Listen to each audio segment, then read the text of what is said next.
எல்லாம் வல்ல இறைவனின் பொற்பாதங்களை மனம் மொழி மெய்யால் போற்றி பணிகிறேன்.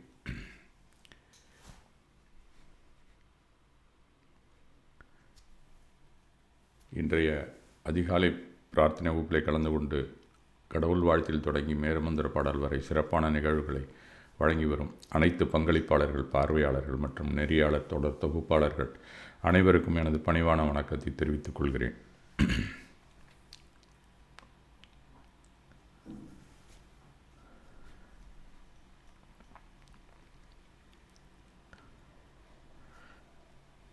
மக்கள் ஏதாவது தேவைப்படும் போது மட்டுமே என்னிடம் வருகிறார்கள் என்று நீங்கள் எப்போதாவது உணர்ந்திருக்கிறீர்களா? நீங்கள் எப்போதாவது உங்கள் சொந்த திட்டங்களையோ, உங்கள் ஓய்வையோ, உங்கள் தூக்கத்தையோ அல்லது உங்கள் அமைதியையோ ரத்து செய்துவிட்டு அவை முடிந்தவுடன் உங்களை மறந்துவிடும் ஒருவருக்கு உதவியிருக்கிறீர்களா? அப்படிங்கிறது தான் இந்த கதையினுடைய தலைப்பு இன்றைக்கு. அதை நீங்கள் உணர்ந்திருந்தால் இந்த கதை உங்களுக்கானது அப்படின்னு தான் நாம் எடுத்துக்கணும். ஏனென்றால் சில நேரங்களில் வாழ்க்கை நமக்கு கடினமான பாடத்தை நாம் அக்கறை கொள்ளும் மக்கள் மூலமாக நமக்கு கற்பித்து விடுகிறது என்பதுதான் உண்மை. ஒரு அமைதியான சிறிய நகரத்திலே நீண்ட பசுமையான வயல்கள் இருக்கின்றன.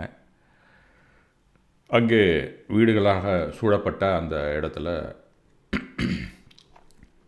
ஒரு டேனியல் அப்படின்னு சொல்லி ஒரு பையன் இருந்து கொண்டிருக்கிறான். அவன் சின்ன வயசுலேருந்து பிறருக்கு என்ன உதவி செய்யலாம் அப்படிங்கிறதையே அவன் சிந்தித்து கொண்டிருப்பான். தன்னுடைய வீட்டில் என்ன வேலை இருக்கோ அதை அதிகமாக அவன் கேர் எடுத்துக்கிறதே இல்லை. அவன் பாட்டுக்கு இஷ்டத்துக்கு போயிட்டு வந்துட்டுருப்பான். அந்த பசுமையான வயல்களையும் அங்கே அமைதியான பழைய வீடுகள் சூழப்பட்ட அந்த பிரதேசத்தை பார்த்துக்கிட்டு அவனுடைய காலத்தை கழித்து வந்துடான். மொத்தத்தில் குடும்பத்தில் பொறுப்பாகவே இல்லை அப்படிங்கிறது தான் அந்த கதை நமக்கு தெரிவிக்கிறது. எல்லாருக்குமே அவனை பிடித்திருக்கும். அந்த நகரத்தை பொறுத்த வரைக்கும் ஒரு ஆள் சைக்கிள் செயின் சரியில்லை அப்படின்னு சொல்லி கூப்பிட்டா கூட அதை உடனே போய் அந்த டேனியல் வீட்டுக்கு போனான்னா தள்ளிட்டு போவான். உடனே ஓடி இவன் அந்த சைக்கிள் செயினை சரி பண்ணி கொடுப்பான். வீட்டில் யாராவது பெரிய லக்கேஜஸ்ஸு, டப்பா அது மாதிரி தூக்கணும் அப்படின்னு சொன்னால் கூட டேனியல் அப்படின்னு சொல்லி கூப்பிட்டா போதும். என்ன செய்யணும் உங்களுக்கு அப்படின்னு சொல்லி ஓடி போய் நிற்பான். அவங்க அந்த கொஞ்சம் இதை எடுத்து கொண்டு போய் வண்டியில் வைப்பா அப்படின்னு சொன்னால் அவங்களுக்கு வேண்டியதெல்லாம் அங்கே நின்று அந்த டப்பா கொண்டு வைப்பான். அடுத்தடுத்து என்ன பொருள் கொடுக்கும் அந்த லக்கேஜஸ்லாம் வண்டியில் ஏற்றி கொடுப்பான். இந்த மாதிரி ஊருக்கு உபகாரியாக வாழ்ந்து கொண்டிருப்பான் அந்த டேனியல். அவன் யார் சொன்னாலும் மறுக்கிறதே இல்லை. எந்த சமயத்துலையுமே மறுக்கிறதில்ல. இரவு நேரத்தில் தூங்கிட்டு இருந்தால் கூட சத்தம் கேட்டுச்சுன்னா போய் என்னன்னு பார்ப்பான். நிச்சயமாக அவன் உதவுவது உண்டு அப்படிங்கிற ஒரு நம்பிக்கை ஊர் மக்கள் மனதிலே நன்றாக ஆழமாக வேரூன்றி இருந்தான் அவன். அந்த மக்களுக்கு அவனை பார்த்துட்டு ரொம்ப நல்ல பையன்ப்பா, அவனுடைய எல்லாருக்கும் ஹெல்பிங் டெண்டன்சி அதிகமாக இருக்கும், மனசில் கருணை அப்படிங்கிற உணர்வு மேலோங்கி இருக்கிறது அப்படின்னு சொல்லி அவனை பாராட்டி கொண்டிருந்தார்கள். மெதுவாக இதனால் நம்ம வாழ்க்கையில் என்ன நல்லது நடக்கும் அப்படிங்கிறதே தெரியாமல் அவன் என்ன செய்கிறான், குடும்பத்தில் பொறுப்பு இல்லாமல் அவன் ரொம்ப கஷ்டப்பட்டுக்கிட்டு இருக்கக்கூடிய குடும்பத்தை பார்க்காமலே ஊருக்கு உபதேசம் செய்வது போல, ஊருக்கு உதவி செய்வதை தன்னுடைய நோக்கமாக பார்த்து கொண்டிருந்தான். தோட்டத்தில் பாதி சுத்தம் செய்யப்பட்டிருக்கும், பாக்கி மீதி அப்படியே கிடக்கும். அதெல்லாம் கூட கவனிக்கிறதே கிடையாது. அவன் வேறு எங்கேயாவது வேலை இருந்ததுன்னா அதை போய் வேடிக்கை பார்த்துக்கிட்டு இருப்பான். வீடெல்லாம் மேலெல்லாம் ஒழுகிறது மாதிரி அங்கங்கே ஓடுகள்லாம் சரிஞ்சு இருக்கணும், அதெல்லாம் கூட அவன் சரி பார்க்குறதே இல்லை. அவனுடைய தாயார் அடிக்கடி இவன்கிட்ட சொல்லுவாங்க, ஏன் இப்படி இருக்க நீ, கொஞ்சம் நீ உன்னை மாற்றிக்கணும் அப்படிங்கிற மாதிரி சொல்லிக்கொண்டே இருப்பார்கள். இவன் அதெல்லாம் கவனிக்கிறதே கிடையாது. ஒரு ஊரில் ஒரு மழையாக இருந்தாலும் அங்கே ஓடுவான், அவங்களுக்கு வேண்டிய உதவிகளை செய்வான். இவங்க அம்மா இனி இது மாதிரி இருக்கிறது சரியில்லைப்பா, நம்ம வீட்டு வேலையும் பார்க்கணும், நீ ஊருக்கு உதவி செய்கிற, நான் வேண்டான்னு சொல்லலை, ஆனால் வீட்டை சுத்தமாகவே உதாசீனப்படுத்தி கொண்டு நீ அங்கேயே நிற்கிற, நீ அதுக்காக முன்னுரிமை கொடுத்து கொண்டு தானே உன்னுடைய பர்சனல் லைஃப் என்ன ஆகும் அப்படிங்கிற மாதிரி அடிக்கடி அந்த அம்மா அவன்கிட்ட சொல்லிக்கொண்டே இருக்கிறார்கள். இவனுக்கு வீட்டில் சொல்கிற வேலையை விட வெளியில் சொல்கிற வேலையும் ஊரில் இருக்கிறவங்களாம் தன்னை பாராட்டணும் அப்படிங்கிறதுல லயித்து போய்விட்டான். சைக்காலஜிக்கலாக சொல்லப்போனால் அது ஒரு மேனியா அப்படின்னு சொல்லலாம். பிறருடைய பாராட்டுக்களை நாம் கேட்டுக்கொண்டே இருக்க வேண்டும் அப்படிங்கிறது கூட மென்டலாக டிப்ரெஷன் மாதிரி அதுக்கு ஆப்போசிட்டாக மேனியா அப்படின்னு சொல்லுவாங்க. அந்த மேனியாவிலே அவன் நீண்ட நாட்களாக தனக்கு அது வேணும், அது யாராவது இன்றைக்கி கூப்பிட மாட்டாங்களா, வீட்டில் ஏதாவது வேலை செஞ்சுட்டு இருந்தால் கூட யாராவது கூப்பிட மாட்டாங்களா அப்படின்னு சொல்லிட்டு ரெடியாக காத்து கொண்டு இருக்கிறது போல் இருப்பான். ஊரில் ஒரு புயல் வருகிறது. அந்த நேரத்தில் தன்னுடைய வீட்டில் இருக்கக்கூடிய அந்த பொருள்களெல்லாம் வந்து சரி பண்ணாமல் நேராக ஓடி போய் அங்கே வெளியில் புயலில் என்னென்ன விஷயங்கள் பாதிக்கப்பட்டிருக்கோ அந்த மற்றவங்களுக்கெல்லாம் ஓடி போய் அவசர அவசரமாக உதவி செய்கிறான். அதை எல்லாரும் பாராட்டுறாங்க. அவங்கவுங்க தன்னுடைய பொருள்கள்லாம் வெளியில் வந்து விழுந்து கிடக்குது, அதெல்லாம் ஓடி போய் அந்த புயல் வருவதற்கு காரணமான இந்த தோட்டங்களில் என்னென்னலாம் பாதிக்கப்பட்டு இருக்கோ அதெல்லாம் சரி பண்ணி கொடுத்துட்டு, அவங்க வீட்டில் எங்கெங்கே ஒழுகுதோ அதுக்கு வேண்டியதெல்லாம் செஞ்சு கொடுத்துட்டு வீட்டுக்கு வருவான். வீட்டுக்கு வந்தால் இவனுடைய தோட்டத்தில் எல்லாம் நாசமாகி கிடக்கும். அதை கவனிக்காமல் இருப்பான். அவங்க மதர் வந்து, என்ன இப்படி இருக்கிற, நீ இதை பார்க்காம முதல்ல நீ அங்கே போய் நிற்கிறியே, புயலுக்கு உதவி செய்ய வேண்டியது தான், ஆனால் நம்ம வீட்டில் இருக்கிறத நீ சரி பார்க்காம அங்கே போய் நிற்கிறிய அப்படிங்கிற மாதிரி அடிக்கடி அவனுக்கு சொல்லிக்கொண்டே இருப்பாள். அவன் அதை சொன்னதை கேட்குறது மாதிரி தெரியல. அப்புறம் அந்த ஊர் கடைசியில் ஒருத்தர் வயதானவர் ஒருத்தர் இருக்கிறாரு, நீ அவரை போய் ஒரு நாளைக்கு சந்திச்சுட்டு வா அப்படின்னு சொல்லி அனுப்புகிறார் அவனுடைய தாயார் அந்த டேனியலை. அவன் அவரை போய் பார்க்கறதுக்கு போனால் அந்த வயசான மனிதன் பெயர் ஹாரிஸ் அப்படின்னு அவருக்கு பேர். அவர் ஓய்வு பெற்ற ஒரு ஆசிரியர். அங்கே பக்கத்துலேயே ஒரு ஆறு ஓடுகிறது. அந்த ஆற்றுக்கு பக்கத்தில் தான் அவர் வீடு இருக்கிறது. அந்த வீட்டுக்கு அருகில் அவர் குடியிருந்து கொண்டு இருக்கிறார். அந்த ஆற்றை கடந்து அவர் வீடு எங்கே இருக்குன்னு பார்த்து போய் சேருகிறான். அவர்கிட்ட போய் பேசுகிறான். அந்த நதியை வந்து கிட்டக்கன் 2 பேர் பேசி நிற்கிறாங்க. என்னப்பா என்ன காரணம் அப்படின்னு சொன்னால், அவங்க அம்மா இந்தமாரி சொல்கிறாங்க, நான் வந்து சர்வீஸ் மைண்டடாக தானே செய்துகிட்ருக்கேன், அது நமக்கு நல்லது தானே செய்யும், நாளைக்கு அடுத்த பிறவிக்கு கூட எனக்கு வருமே, ஏன் அதை தடுக்கிறாங்க அம்மா அப்படிங்கிறது மாதிரி அவர்கிட்ட போய் வினாவை தொடுக்கிறான். அவர் அந்த ஹாரிஸ் சிரிச்சுக்கிட்டே சொல்கிறார், நீ செய்கிறதெல்லாம் சேவை தான், இல்லைன்னு நம்ம சொல்கிறதுக்கு இல்லை. இப்போ இந்த ஆற்றை எடுத்துக்கிட்டு பக்கத்தில் இருக்கிற அந்த ஆற்றையை பார்த்து சொல்கிறார் அவர். இந்த ஆற்றை கவனிச்சின்னா அந்த ஆற்றில் தண்ணி வந்து கொண்டே இருக்கிறது. அது அந்த 2 கரைகளுக்கு நடுப்புற தான் ஓடிக்கொண்டே இருக்கிறது. அந்த மாதிரி இருக்கக்கூடிய அந்த நதி அப்படியே தன்னுடைய ஓட்டத்திலேயே எப்பயும் போல் இருந்ததுன்னா, அதனால் அந்த மரங்களுக்கும் பறவைகளுக்கும் விலங்குகளுக்கும் அந்த பண்ணையில் இருக்கக்கூடிய மற்ற பயிர்களுக்கெல்லாம் கூட அது தண்ணீர் தருகிறது. மழை பெய்யும்போது அதிகமாகுது. நதி அதனுடைய பாதையை மறந்து விடுகிறது. அப்படின்னா என்ன ஆகும் அப்படின்னு கேட்குறாரு. அப்படின்னா எந்த இடத்துல உடைப்பு வருகிறதோ அங்கே வெள்ளம் வந்து விடும், அங்கே இருக்கக்கூடிய அதே பயிர்களையெல்லாம் நாசமாக்கிவிடும் அப்படின்னு சொல்லி அவன் சொல்கிறான். அது மாதிரி நீ என்ன உன் வாழ்க்கையில் என்ன செய்யணும்னா, உனக்குன்னு சில எல்லைகள் இருக்குது, அந்த எல்லைகளுக்குள்ளே தான் நீ வாழணும். உன்னுடைய கருணைக்கும் பிறருக்கு உதவி செய்யக்கூடிய சேவை மனப்பான்மைக்குமே ஒரு எல்லை இருக்கிறது அப்படிங்கிறத நீ மறந்துடுற. நீ மிகவும் அன்பானவன், அதில் ஒன்றும் மாற்று கருத்தே இல்லை. ஆனால் உன்னுடைய அன்புக்கு 2 பக்கமும் அணைகளாக சில தடைகள் நீ வைத்து கொண்டே இருக்க வேண்டும். அந்த கருணைக்குமே ஒரு எல்லை இருக்கிறது. நீ எப்போ குடும்பத்தை விட்டு வெளியில் போய் செய்கிறியோ அதெல்லாம் தடையை மீறி செய்வது தான். அதனால் உன்னுடைய போக்கு, உன்னுடைய வாழ்க்கை போக்கை நீ மறந்து விடக்கூடாது. அது மாதிரி இருந்தீன்னா பிற்காலத்தில் நீ பெரிய ஆளாக வரணும் அப்படின்னு நினச்சா நீ வந்தால் கூட யாருடைய உதவியும் உனக்கு கிடைக்காது.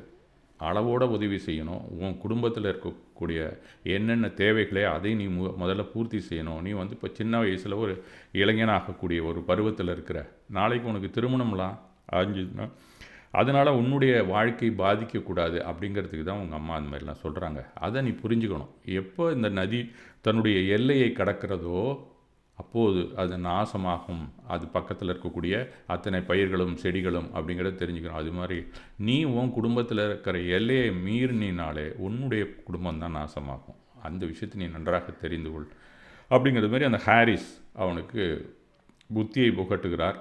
அவனுக்கு அப்போ தான் கொஞ்சம் கொஞ்சமாக மைண்டு செட்டிங்கில் வருது. அதன் பிறகு நேராக வீட்டுக்கு வர்றான்.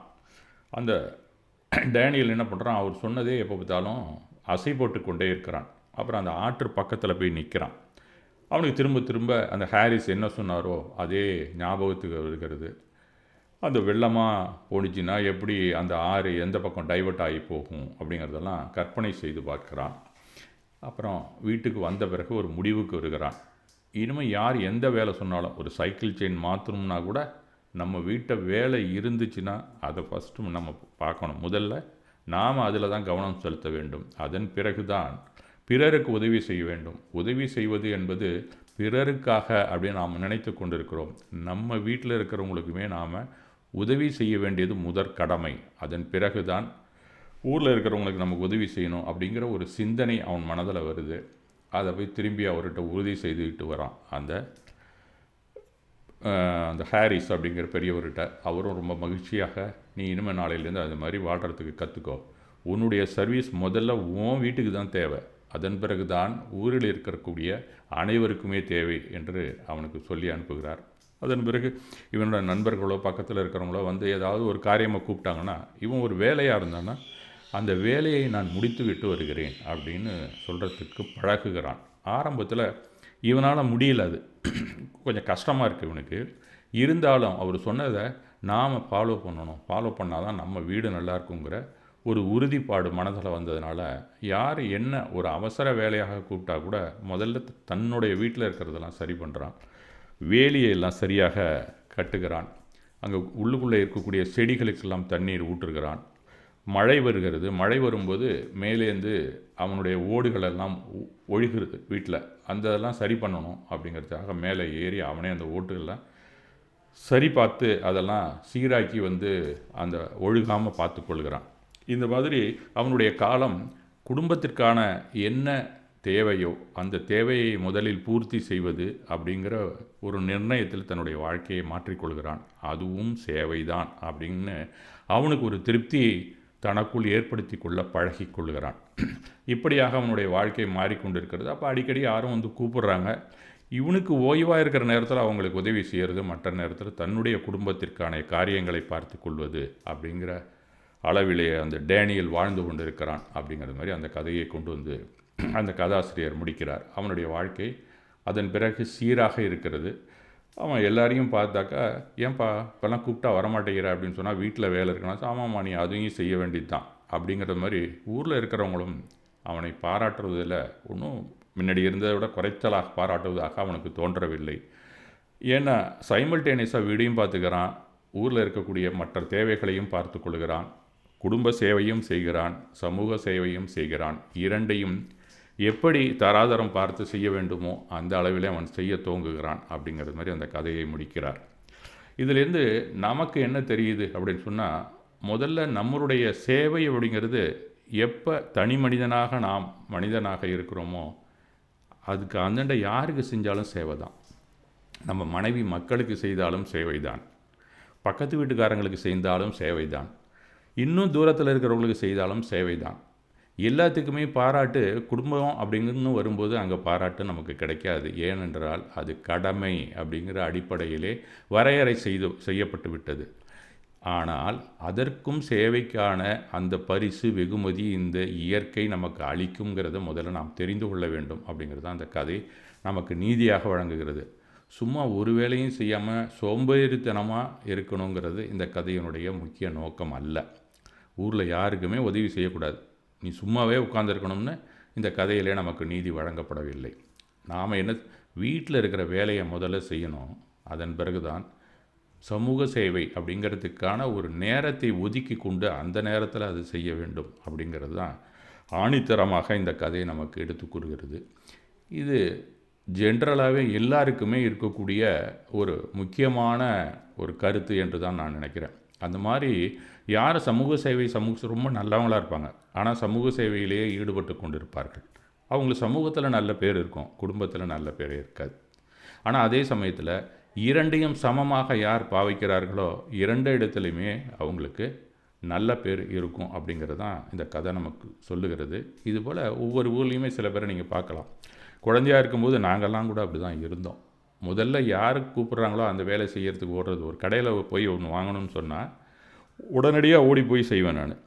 அதுக்கப்புறம் வீட்டுக்கு வந்து அம்மா சொல்லுவாங்க, ஏதாவது கடையில் போய் வாங்கிட்டு வரும்போது ஒரு தேங்காய் அப்போல்லாம் தேங்காயெல்லாம் கீற்று போட்டு தான் கொடுப்பாங்க. ஒரு காப்பி தூள் வாங்கணும் கூட அன்னன்னைக்கு காப்பி தூள் வாங்கி நாங்கள் காப்பி போடுற பழக்கம். அப்போல்லாம் உடனே போய் வாங்கிட்டு விடான்னா போக மாட்டேன்னு அழுவது. இப்போ தான் நான் கடைக்கு போனேன் அப்படின்னா, இப்போ யாருக்கு நீ போகும்போது என்கிட்ட கேட்டு போகலான்ல அப்படின்னு சொல்லுவாங்க. அதனால் நாம் குடும்பத்தில் ஏதாவது இப்போ கடைக்கே நம்ம போகணும்னா வீட்டுக்கு வந்து நான் எதுவும் கடைக்கு வாங்கணுமா, ஆனால் எய்த்து விட்டு பாட்டிக்கு வாங்க போகிறேன் அப்படிங்கிற ஒரு பழக்கத்தை நானே ஏற்றிக்கொண்டு, இந்த மாதிரி ஒவ்வொருத்தருமே தன்னுடைய குடும்பத்திற்கான என்ன சேவைகள் இருக்கின்றனோ, என்ன வேலை இருக்கிறதோ அதில் முக்கியத்துவம் கொடுத்து அதன் பிறகு ஊரில் இருக்கிற வேலையும் பார்க்கணும் அப்படிங்கிறது தான் அந்த கதை நமக்கு எடுத்து கொடுக்கிறது. மிக மிக மிக சின்ன கதை, ஆனால் சொல்லக்கூடிய கருத்து நானும் வாழ வேண்டும், பிறரும் வாழ வேண்டும் அப்படிங்கிறது தான் இதில் அடிப்படையாக இருக்க வேண்டும். அதனால் நாமும் வாழணும், பிறரும் வாழணும் அப்படிங்கிற சிந்தனை தான் இந்த கதை நமக்கு எடுத்து கூறுகிறது.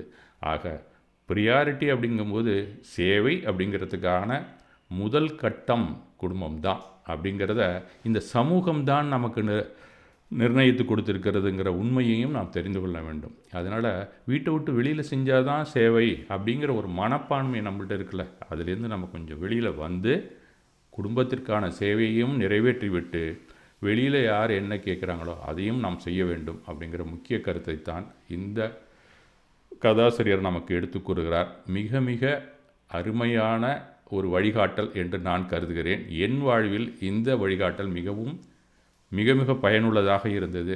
என்னுடைய தகப்பனார் காலத்தில் அவர் கொஞ்சம் தவறிட்டார். அதில் எங்கள் பரம்பரையிலே அது நடந்திருக்கு. அதை உணர்ந்து கொண்டு நானும் என்னை திருத்தி கொண்டேன். என் வாழ்வும் நன்றாக இருக்கிறது. இன்றும் அதே பாதையில் தான் நான் பயணிக்கிறேன்.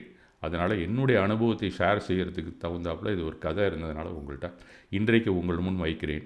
உங்கள் விருப்பம் எப்படி நடக்க வேண்டுமோ நடந்து கொள்ளுங்கள். ஆனால் சேவையை மட்டும் நிறுத்தி விடாதீர்கள் என்பது என்னுடைய தாழ்மையான கருத்து. மிக்க நன்றி.